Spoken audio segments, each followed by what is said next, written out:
Beef history of Indian early medieval period. C. 650 to 1200. Following the decline of the Guptas and the chaos of Huna invasions, the Pushyabhuti dynasty rises to restore order. Under Harshavardhana's leadership, the Pushyabhuti kingdom begins its absorption of the Maghari territories. Harsha permanently shifts the imperial capital to the strategic city of Kanauj, replacing Pataliputra as the northern metropolis.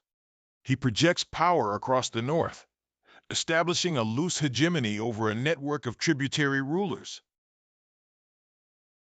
The administration becomes mobile, centered around military camps known as Skandavaras. Harsha's military reliance is absolute, boasting 60,000 war elephants sustained by his feudatories. To sustain the state, Harsha pioneers assigning land grants to officials and priests in lieu of cash salaries. Revenue is divided strictly, one part for the king, one for scholars, one for servants, and one for religion. His southern expansion is finally checked at the Narmada River by the Chalukya monarch Pulakeshin II. The river becomes the accepted border between the powers of the north and the Deccan. In the west, the Matrakas of Vallabhi maintain their own maritime domain and robust trade networks. By the end of Harsha's reign, the age of regional configuration has truly begun. In the Deccan, the western Chalukyas of Badami establish their seat of power. The dynasty reaches its peak under Pulakeshin II, who dominates the southern landscape. A long-running conflict erupts with the Pallavas of Kanchi over this fertile territory. The rivalry is bitter. The Pallavas occupy the Chalukya capital for 13 long years. Retaliation comes later, as Vikramaditya II defeats the Pallavas and marks his triumph in their own capital. This era serves as an architectural laboratory, birthing the unique Vesara style. The early phase is defined by magnificent cave temples carved into the local reddish-golden sandstone. Innovation follows, seen in structural works like the Maguti Jain and the Durga Temple at Aihole. The style matures at Patadakal, where the Dravida and Nagara styles stand side by side. While building temples, the Chalukyas also defend the western Deccan against early Arab incursions. Internal shifts eventually bring the dynasty down as the Rashtrakutas rise to power. A new imperial house emerges, ready to contest the fate of the entire subcontinent. The 8th century ignites the tripartite struggle for northern dominance. From Bengal and Bihar, the Pallas push westward, claiming the title Lord of Northern India. From Malwa, the Gujara Pratiharas strike at the heart of the Ganga-Yamuna Doab. Vatsaraja defeats the Palla forces, but his victory is short-lived. Dhruva Dharavarsha sweeps into the north, driving the Pratiharas back into the desert. Domestic conflicts with the eastern Chalukyas force Dhruva home, leaving the north open once more.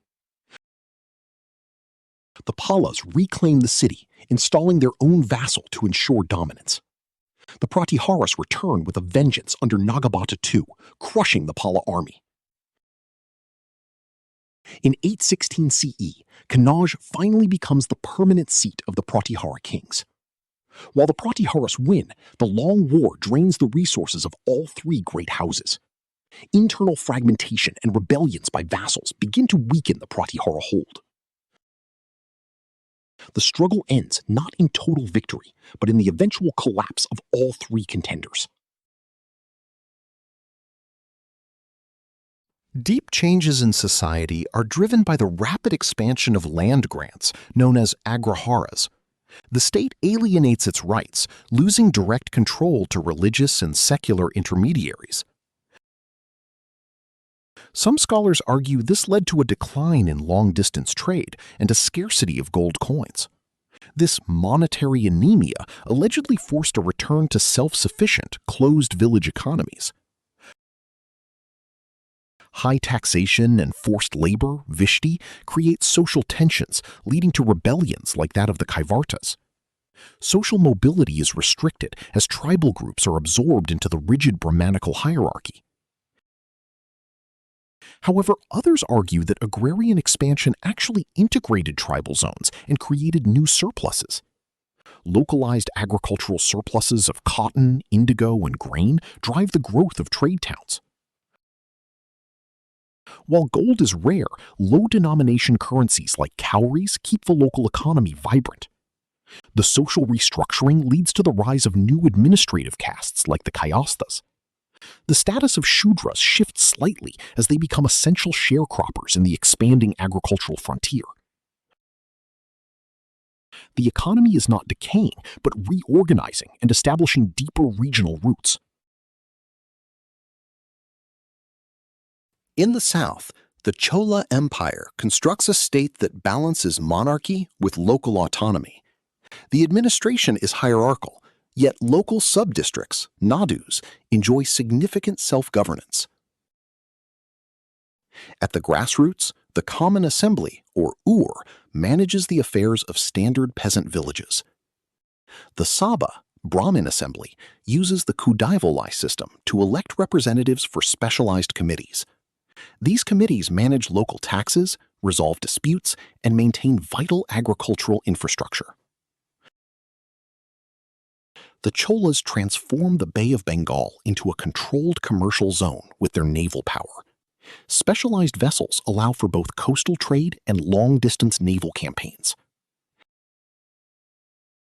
In 1025 CE, Rajendra I launches a major expedition against the Srivijaya Empire in Southeast Asia. The campaign is aimed at ending Srivijaya's monopoly over the Malacca and Sunda Straits.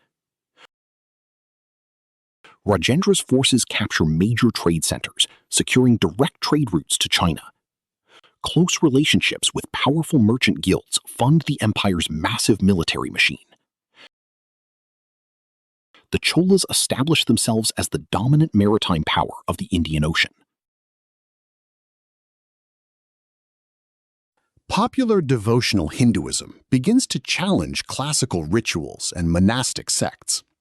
The Alvars, devoted to Vishnu, popularized the concept of complete surrender to God's grace. Their hymns are gathered into the Tamil Veda, making salvation accessible to everyone. The Nayanars, 63 Shiva saints, conceptualize Shiva as both an ascetic and a cosmic warrior. Their songs transform minor shrines into sacred geography, integrating local folk deities into the pantheon.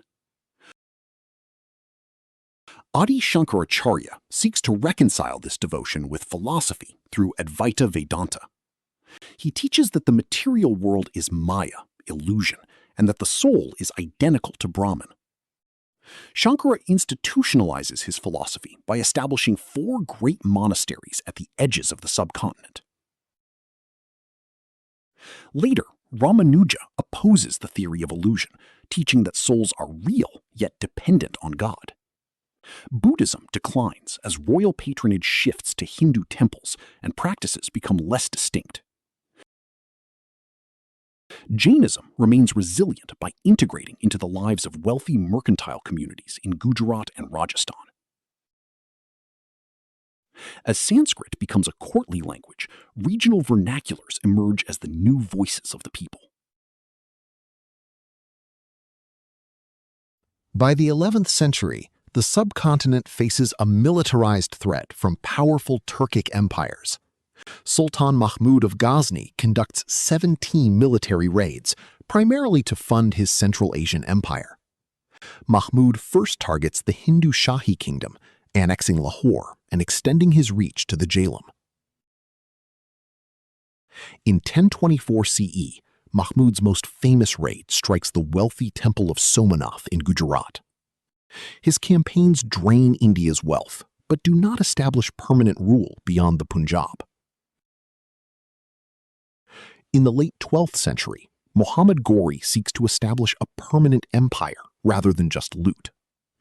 His early advance is checked in 1178 CE by a major defeat at the hands of the Gujarat Rajputs. Ghori redirects his efforts to the Punjab, bringing him into conflict with Prithviraj Chauhan.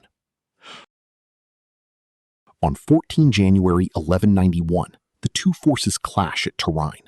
The Ghorid forces are routed. Ghori is severely wounded in a personal duel, but is saved by a young horseman. The victory at Tarain gives the Rajputs a brief moment of triumph, but the threat is not gone.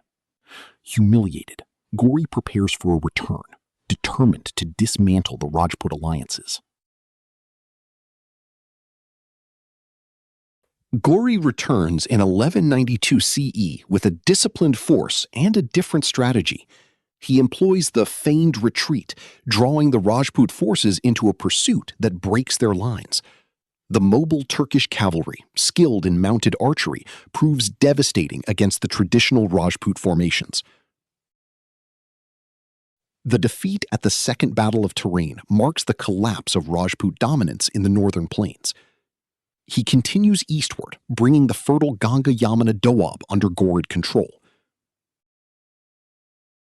Ghori returns to Ghazni, leaving his trusted slave general Aibak to consolidate his Indian conquests. Meanwhile, Bakhtiar Khalji launches a rapid offensive into Bihar and Bengal. The destruction of these monastic universities ends major organized Buddhist patronage in the east. By 1204 CE, Bengal and Bihar are brought under Ghorid authority. In March 1206, Ghori is assassinated, causing his empire to fragment among his generals. Aibak founds the slave, Mamluk dynasty, marking the formal start of the Delhi Sultanate.